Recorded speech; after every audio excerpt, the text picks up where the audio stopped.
Sarah Merricks, welcome to Listening with Leaders. You are the Chief Strategy Officer for an organization called the Global Network for Zero, which can be found at globalnetworkforzero.com. And welcome to the show. Thank you so much for having me. So let's start a little bit with your backstory, who you are and what you do, and a little bit about the company you work for, and then we'll kind of dive into your leadership stuff. Okay. So who are you? What's your background? My name is Sarah Merricks. I am Chief Strategy Officer for Global Network for Zero. We are the world's premier net zero certification body, and we provide net zero certification for buildings, portfolios, businesses, cities, products, processes, and more. And GNFC was founded by me and my co-founders, and who we have spent about 10 or more years previously working together before. In December 2021, after about 10 years working in the kind of environmental field, to eliminate the barriers that we saw in buildings being able to decarbonize. So it was founded to break down those barriers, but we've also expanded to offer other certifications for businesses in addition. And we kind of spent about 10 years previously working together at the U.S. Green Building Council, which is the organization that runs the LEED certification process. So our background is really in decarbonizing buildings around the world. And what's your role as the Chief Strategy Officer? So as Chief Strategy Officer, I am responsible for the day-to-day kind of operations of the company, but also in kind of setting our overall strategy, in leading our marketing efforts and kind of our storytelling efforts, our thought leadership efforts, and just kind of setting the general strategy for leading the organization forward, which is something that I also had a background at USGBC. I was our CEO's chief of staff. He's also our co-founder and CEO at GNFC. I partnered together with him for about 10 years, kind of doing similar stuff, helping set the strategy for USGBC with him. So why is there a need for certification for net zero? Yeah, that's a great question. So certification has really, traditionally been a great tool, when it comes to buildings for, providing the independent third party validation that a building is green. Where, we see issues, there's a lot of greenwashing happening right now. So certification, is a wonderful tool for combating that, for demonstrating, from a verified independent body that what you say you've done when it comes to sustainability, is proven and true. For net zero in particular, it is really critical right now. We see a lot of companies kind of around the globe who are setting commitments who either can't meet them, or despite whether, whether they have good intentions or not, they don't necessarily know how to get there. And sometimes they're doing things like achieving net zero across their scope 1 and 2 emissions, which is, a small portion of their overall emissions, but they're kind of neglecting their scope 3, not including it in their reporting and in their commitments. And scope 3 is, the value chain emissions of a company. So that represents more than 70% of where their emissions are coming from. So net zero certification is really critical to kind of addressing that. But also, at this point, the world is warming at a rate that we never really thought possible, even as recently as a few years ago. And the bottom line is that emissions really have to come way, way down in order to meet the Paris Agreement targets. So certification, is a wonderful tool for organizations who are looking to demonstrate, their role in helping us get there. So yeah, certification, is a great tool. How are you guys funded? So we're funded by, some kind of seed money from private funders, but then we are a purpose-driven for-profit. So we also, are run by certification fees. So companies do pay to go through the certification process. It strikes me, with the SEC now requiring publicly traded companies to report on the effects of climate change on their financial operations, that maybe having this kind of certification is something that goes into a annual report, so that shareholders know that it's not, as you say, greenwashing. There is some validity behind the efforts that a company is undertaking to go to net zero. Is that what you're finding? Yeah, I would say with the SEC ruling too, it was, critical to note that scope 3 wasn't included in the final definition that went to the vote on March 6th. And then also the vote is now, I think, in an administrative stay. So I'm not really sure how it will move forward, but we really stress that scope 3 is really critical, like kind of neglecting scope 3 and not accounting for it won't get us to net zero actually. So it's super critical. But yeah, I would say that there's like definitely a growing eagerness for ESG commitments, for net zero commitments around companies around the world. And that I think greater regulations are coming down the line. So making sure those companies kind of prepare for it and account for it now will help companies future-proof themselves and their assets in the long run. So when we talk, when you use nomenclature like scope 1, scope 2, scope 3, educate me on what that means. Yeah. So scope 1 is kind of like the direct emissions kind of, associated with a business. Scope 2, the definition for scope 2 emissions is kind of like the indirect GHG emissions associated with the purchase of electricity, steam, like heat or cooling. So think like kind of the energy. If you're talking about like a building, it's like the indirect GHG emissions associated with the purchase of like energy used to like power a building. And then scope 3 are like the value chain emissions. So when you think about it, it could be like someone traveling to and from a building. So like employees commute is like an example of like what a scope 3 emission would be.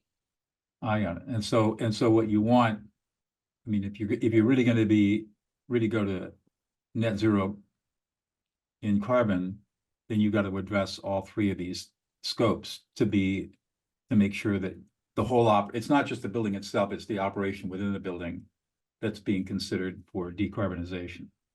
Yeah, and I'll say too that scope 3 is traditionally the most difficult to tackle, which is why a lot of businesses or buildings kind of choose to ignore it. One of the tools that they can leverage is carbon offsets, purchasing offsets to get there. We always try to, like when we work with our clients and take them through the certification process, try to steer them away from purchasing offsets and invest in permanent removal strategies, because purchasing offsets, you have to repurchase them every 2 years. So it's like an added cost and fee for an organization, where investing in a permanent removal strategy will benefit you from like an ROI standpoint in the long run. So that's what we try to kind of work with our clients and companies that are going through the process to do. But yeah, getting getting to net zero from a scope 1, 2, and 3 perspective is definitely critical. Yeah. So what is it that gets you excited and gets up in the morning and go to work? I would say it's definitely the impact that our organization is having on emissions reduction. I think when I first started in the environmental field, I worked on the Hill on the Select Committee on Energy Independence and Global Warming for now Senator Markey, interning on the Hill. And then I worked at a clean energy think tank. And I thought, the work that we did was really critical. And we did a lot of like research work. And obviously in the Hill, it was like, I worked on hearings and briefing, the people who are testifying in front of Congress on various different things that are critical and like informing policy. But I felt like when I went to USGBC, that the work that I was doing was having an like actual impact on emissions reductions, like a tangible impact, if that makes sense. Mm-hmm. So, and then now at GNFC, it's a tangible impact on emissions reduction, but accounting for scope 3, which is something that, I feel really passionate about. And also as a mother, kind of the paying it, or I guess the paying it forward for future generations, the idea that our CEO always says this, but better buildings equal better lives. So the idea that every building that we're certifying and helping them eliminate their emissions is also contributing to a better quality of life for that community and, better for the environment, et cetera. Yeah, it's been interesting to me that the cost of consuming the environment has never been really adequately accounted for in any kind of accounting.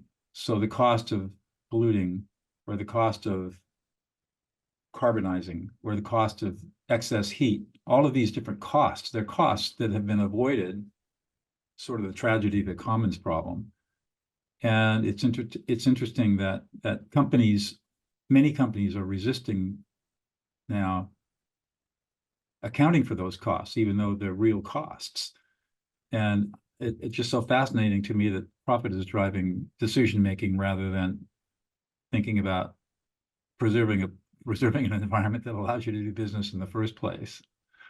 I would say in our experience that most of the people we talk to have good intentions and want to get there. It's just that they don't necessarily have like the tools to be able to succeed. So I think that there's a reluctance sometimes to kind of go the extra mile and go to net zero because of that. And that's kind of where we're trying to enter in to kind of help break down the barriers and put in, like, create a roadmap and a pathway that people could use to get to net zero realistically over time. A lot of the companies that are making commitments are making these really bold commitments without actually having an understanding of where their emissions come in the first place. So like what we try to do when we work with companies is have them assess their emissions before they even make a commitment, and then create a net zero plan, and then implement like low hanging fruit strategies that can help them, you know, that they can make some real dent in their emissions kind of early on in the process.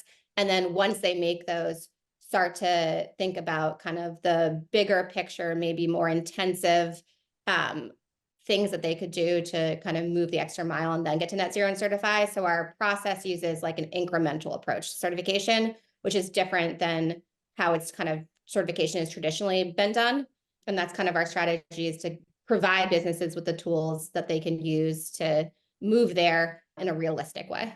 How do companies find out about you, your company? So I would say that because we worked in the certification space in the past, that we're working with some companies that we worked with previously because they kind of know us. But, you know, the number one way is obviously go to our website. And we also have a certification platform. So the whole certification process is data backed. So it's built into the platform. We leverage this tool. It's called the GHG protocol. That's kind of an industry leading tool for how we calculate a company's carbon in the platform. And that the GHG protocol is actually used by 92% of Fortune 500 companies in their carbon reporting now already. So it's kind of a tested tool. So the platform is a great place to kind of come and learn about the certification process and to play around and see kind of like how it could work for a business or a building. We also have a YouTube channel with some really good kind of demos of the process and explanatory videos. And then definitely our social media, or our LinkedIn account, I would say, is a good tool to kind of start to go through and learn, even if you're like not interested in pursuing net zero certification yet, but want to like learn about net zero. The LinkedIn platform, I feel like, is probably the best place to go, because we have like a regular cadence of like information about scope 3 in particular. And then our platform also has an education portal that has kind of various different education videos about net zero and decarbonization too. So Sarah, as you think about it, what's unique about you that you bring to the table that helps make the company successful? So I would say my background is, and actually I think that this is true of my CEO, our background is not necessarily like heavy in the environmental space from the onset. Like I feel like we each bring like a really unique kind of background that creates this team of people working together. So I was a theater major in college.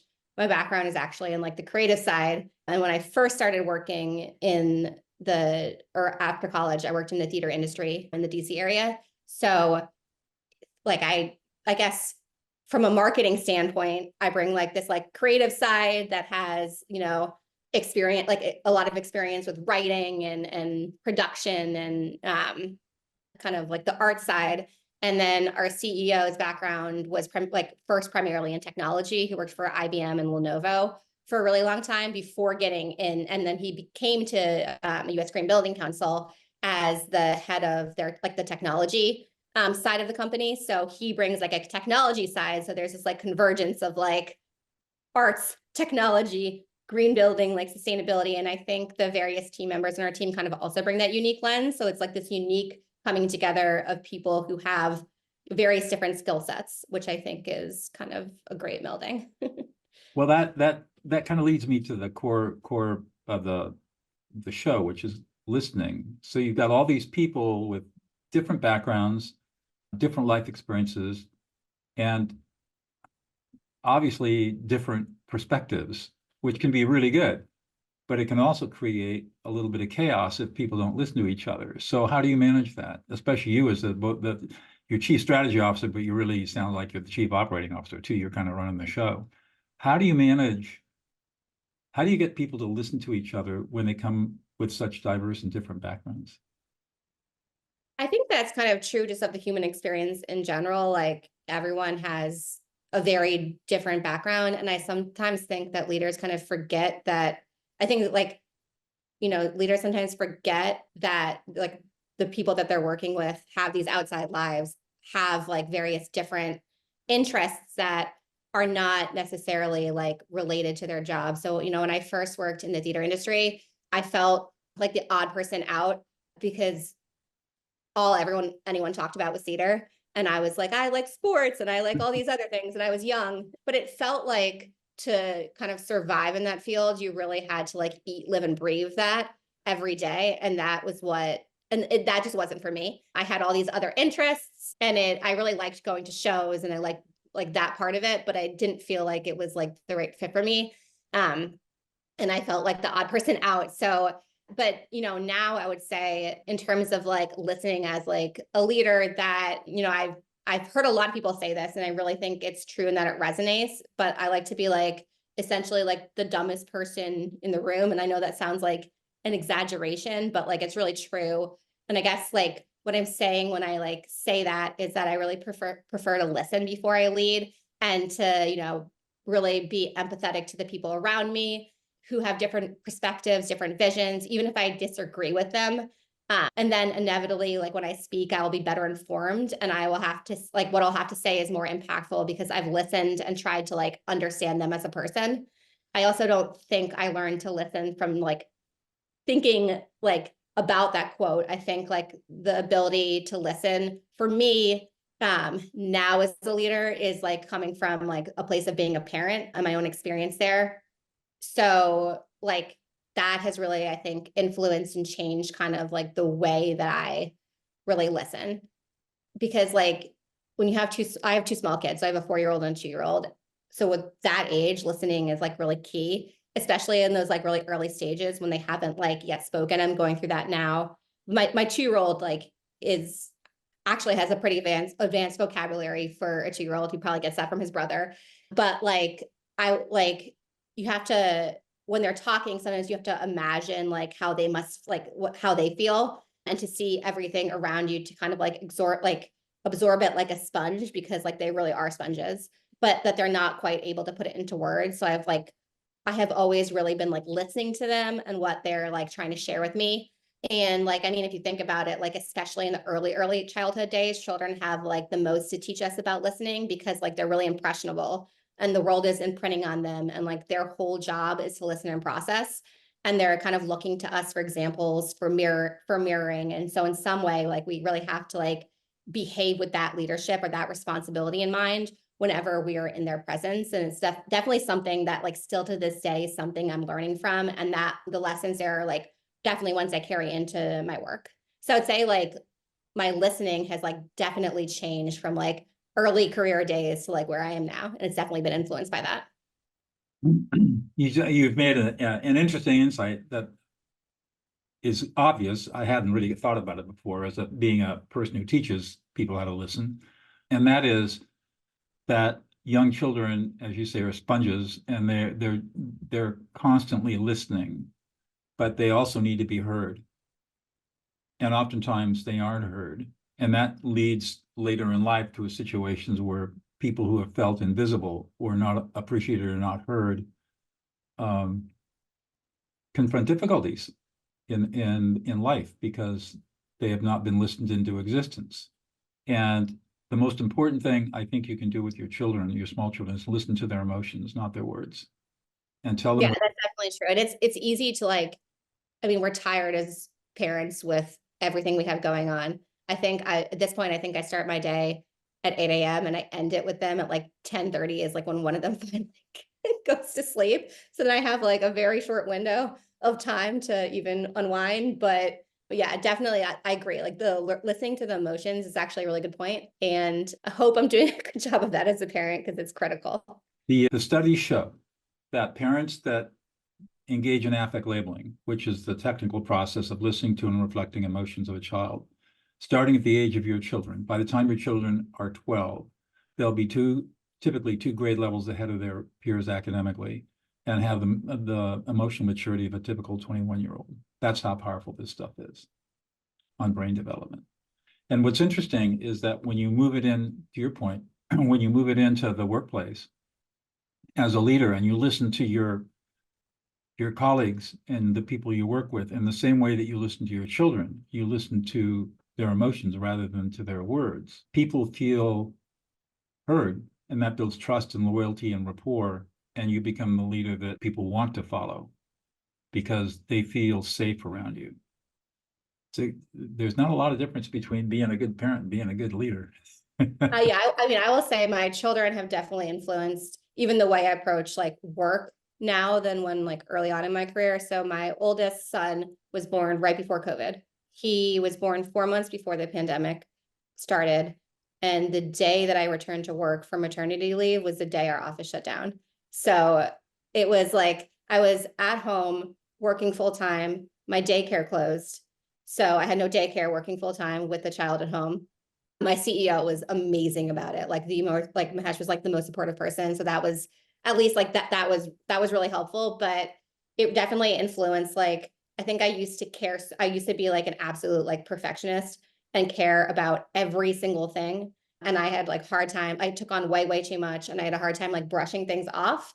And then I think the pandemic was almost in a way like the antidote to like my perfectionism, because it's like when you're working at home with a child and managing both of those at the same time, it was like easier to let like the small things go and to focus on like the bigger picture and say like, okay, not everything has to be absolutely perfect. Right. It's really about the bigger picture right now. So Are you remote now, or are you guys in person?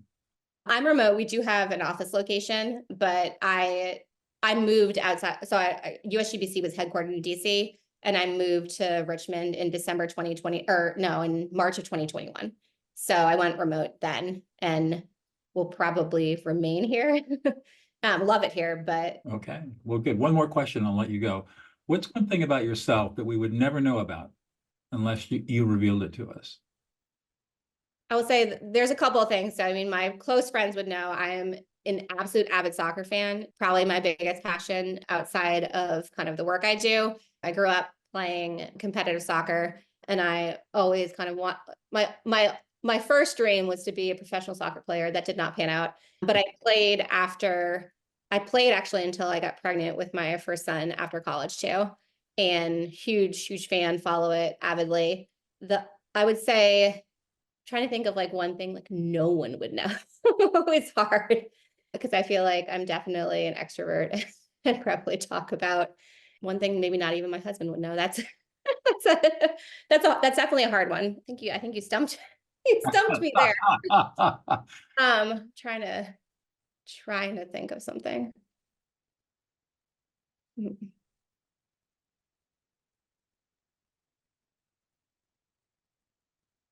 I don't think that there's one thing that no one knows about me, to be Wow, it's an honest. open book. Okay.